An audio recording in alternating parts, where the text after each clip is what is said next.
Hello everyone, Cliff here in the shed.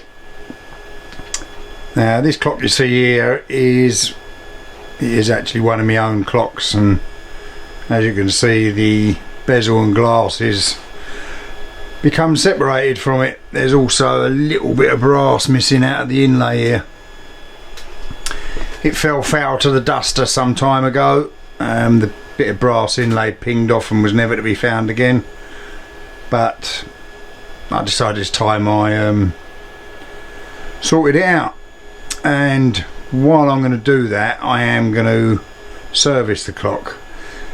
Now there's nothing remarkable about this clock particularly, except that it's a Fusee movement. So the reason I'm going to do this video is because there's probably quite a few people out there who don't know what a Fusee movement actually means.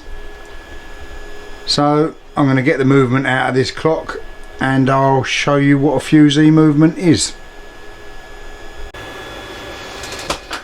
So let's get started. First of all, the pendulum's already off. You should always take the pendulum off when you're moving a clock about. You've always got a danger of damaging particularly the suspension spring. Anyway, so I've got to get the hands off and they're pinned in.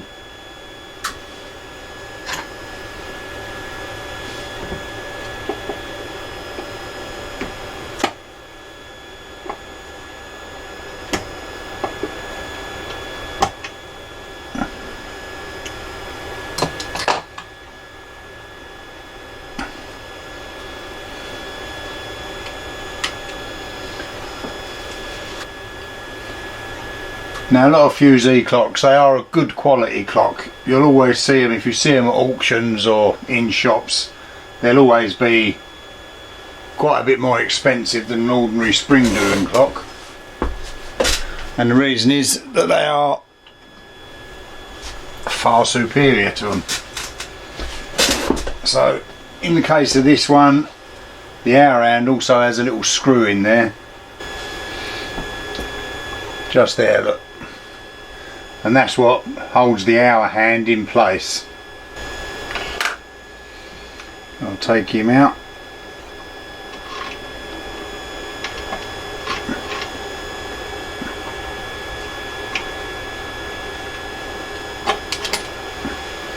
And probably lose him.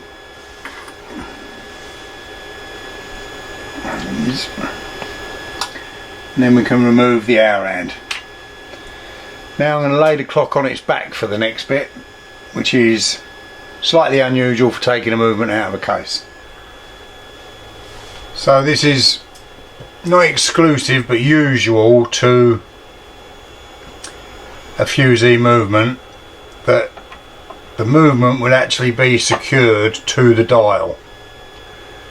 So if I take these screws out,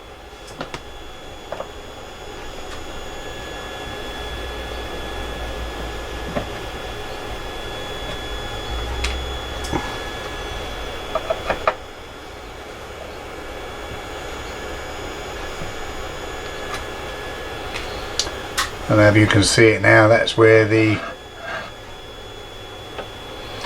bit of inlay is missing that I've got to make for it.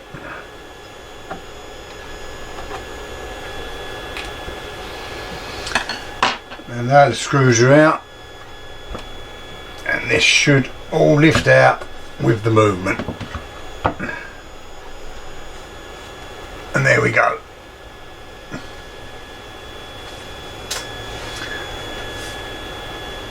Right, I'll put the case to one side. And here it is, the Fusee movement, still attached to the dial. The dial posts are pinned into the front plate of the movement, and I'll whip that off so that it's easier for me to move it about and show you the movement.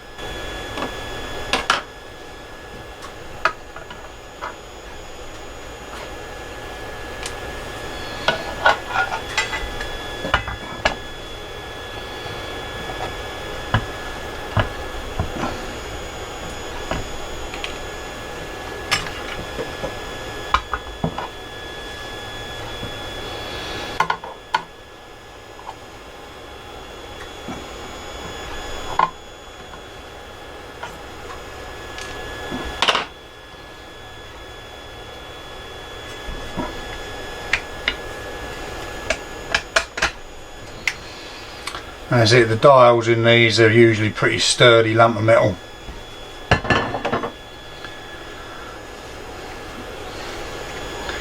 Right, so now we can get a clearer view of the fusee movement. So what makes it a fusee movement?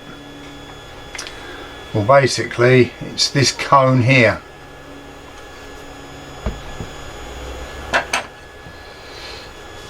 In this case this is a chain driven one, you get them with gut lock. It's this cone that is the fusee. Point of this cone is that if you imagine that the actual spring that drives the clock is contained in this barrel here, which you'll notice, unlike a spring driven clock, and when I say a spring driven clock,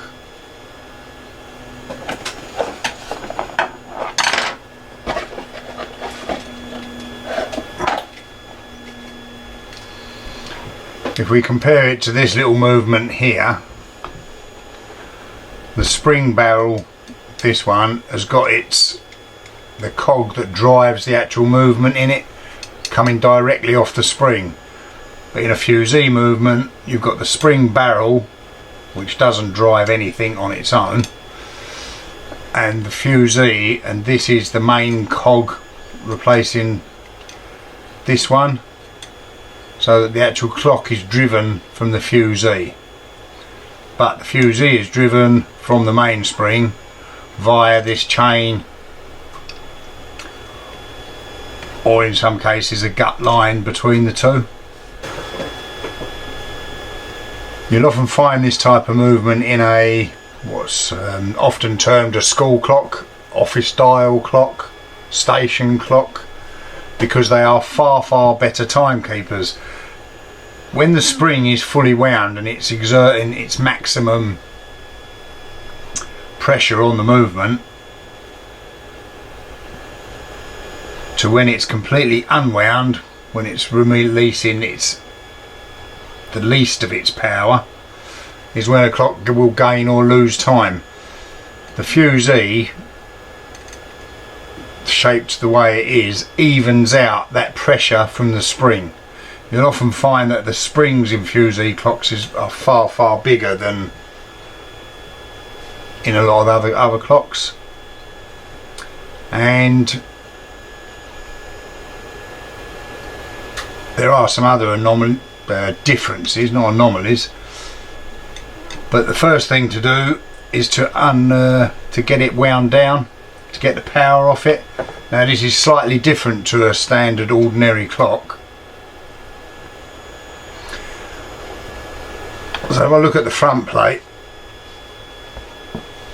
you can see there's a ratchet here,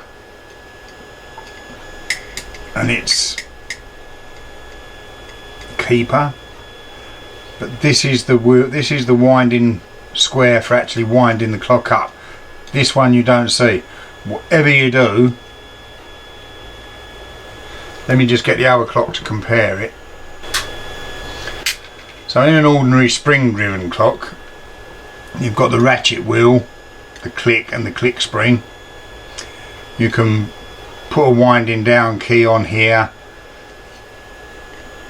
release the ratchet onto the spring and wind it down. That is not the case in this. This you shouldn't touch, not yet.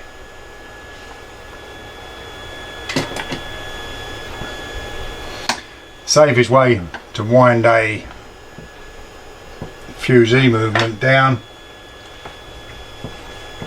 is to lock off the movement with a bit of pegwood or something,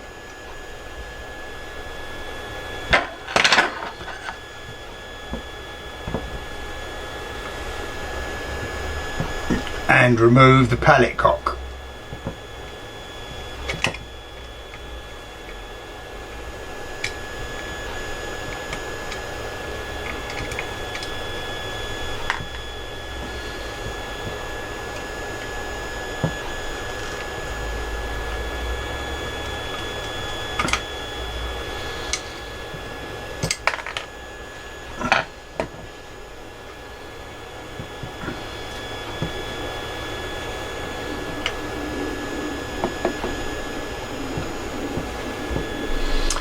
Take the pallets out, finger on any part of the movement really and let it go. Now this clock is quite fully wound at the moment, and what you may or may not be able to see, let's see if I can zoom in a bit. So as the clock's unwinding, the chain of the fusee will wind on to the barrel where the mainspring is being housed.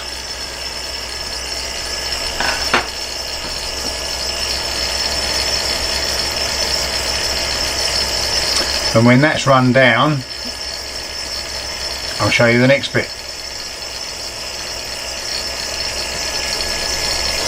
You probably won't be able to tell just from the sound and the camera and whatever, but unlike if you did this with a normally spring driven clock, you get a vast difference in the speed of the clock. If you were to take the pallets out of a spring driven clock and do the same as this, you get a big variation in the speed that the clock's going to spin at. Not so much in this because it's a fusee and because the power is being evened out by the cone of the fusee. And you can see now where you've got these little channels where the fusee chain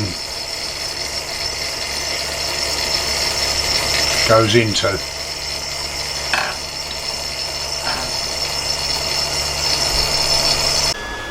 So the movement's fully unwound. That is to say that the fusee chain is now, it can't go any further. It's on its little hook in there, which you can't see.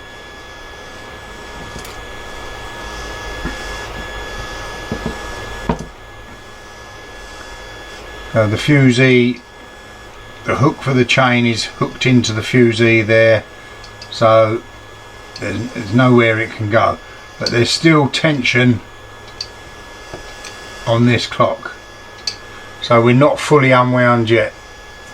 So now is when we can attack this, because when you set this clock up, which I'll come to later when I get it cleaned up and reassembled, but that's the point of this click and ratchet wheel here, is to put tension on the clock when it's in its fully unwound state, so that the fusee chain or gut line or whatever doesn't get loose and baggy and flop about. It's normally only 2 or 3 clicks of this ratchet wheel. I'll just get a key and we'll let the tension off of that. My hands are going to block a lot of this off, but I've got a winding let down key here. I'm going to put that on the winding square, loosen this screw,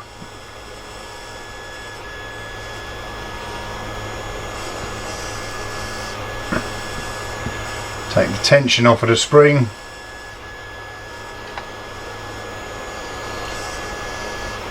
move the click out and just let that come through my fingers. There was an awful lot of tension put on that. And there you go. Now you can see the chain is beginning to come off of the winding barrel.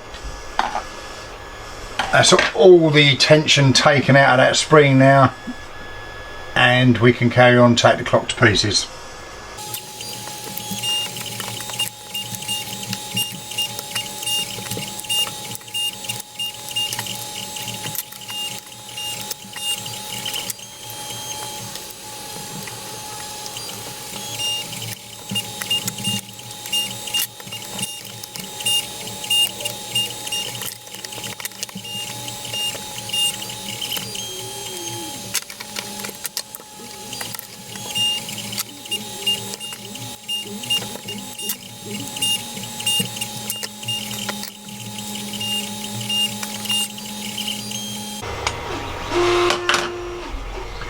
So there's just a couple of things more to note on the fusee.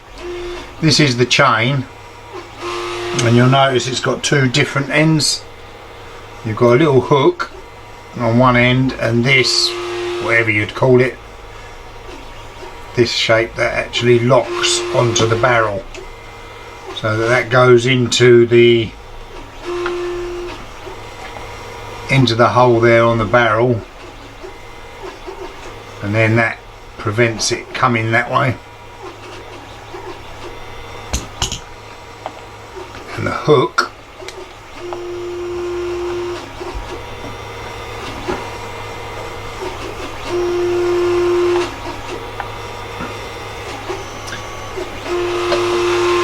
if we have a look at the fusee, you can see that pin in there, and that hook hooks in and round that, so that's locked into there.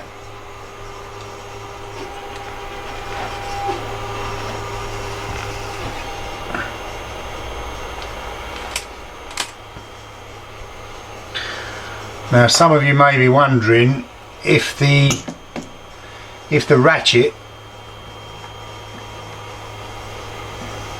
on the front plate of the clock doesn't turn or wind the spring up, what does? Well, that's all contained within the fusee. So if I turn this,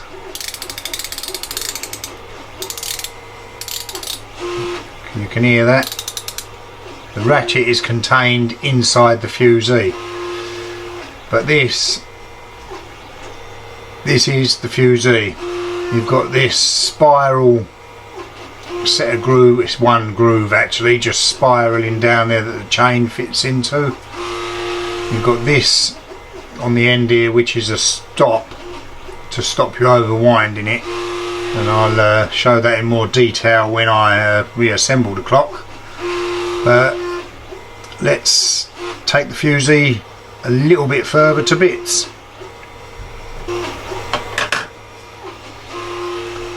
So we've got two screws in this end which just retain this.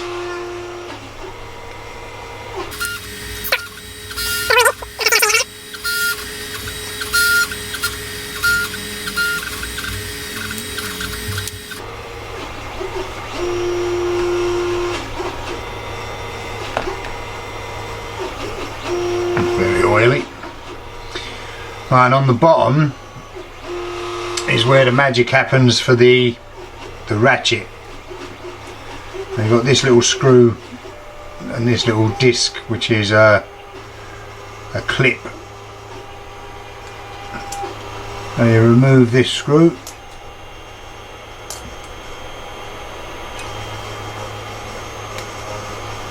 slide this across, and that will come off over the arbor.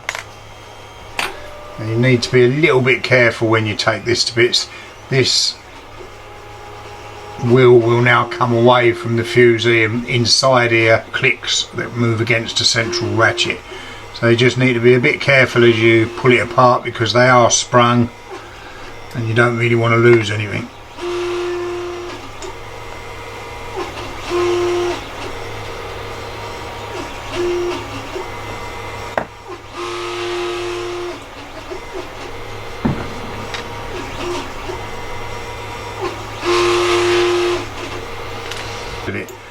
But you can see the click spring, the click goes over there, the click spring, let's put this in out of the way for a minute. So the click goes over this little pin, click spring goes into that,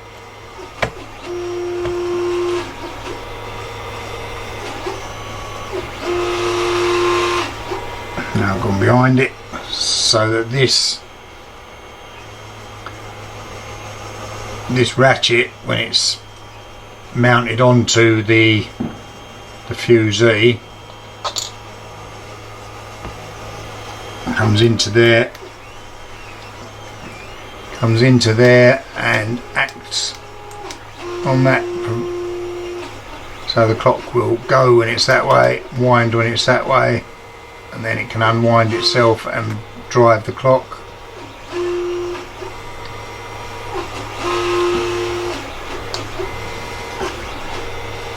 And there is the actual fusee. Quite a difficult thing to make. They use quite a big lump of brass to make as well. And there is a bit more of a science to them. It's not just a cone.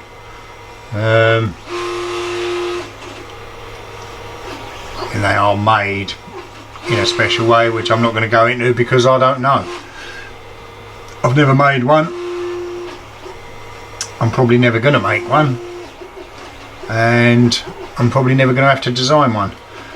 But that's it. That is the Fusee. Right, well, I'm going to get this all cleaned up, do the other repairs on the clock. I'll probably film them, but I need to get this cleaned. I'll film it when I reassemble it and show you the little quirks when putting it back together and setting it up. But that's it for this one. That is a Fusee. Thanks for watching, and I'll see you again in the next one. Bye for now.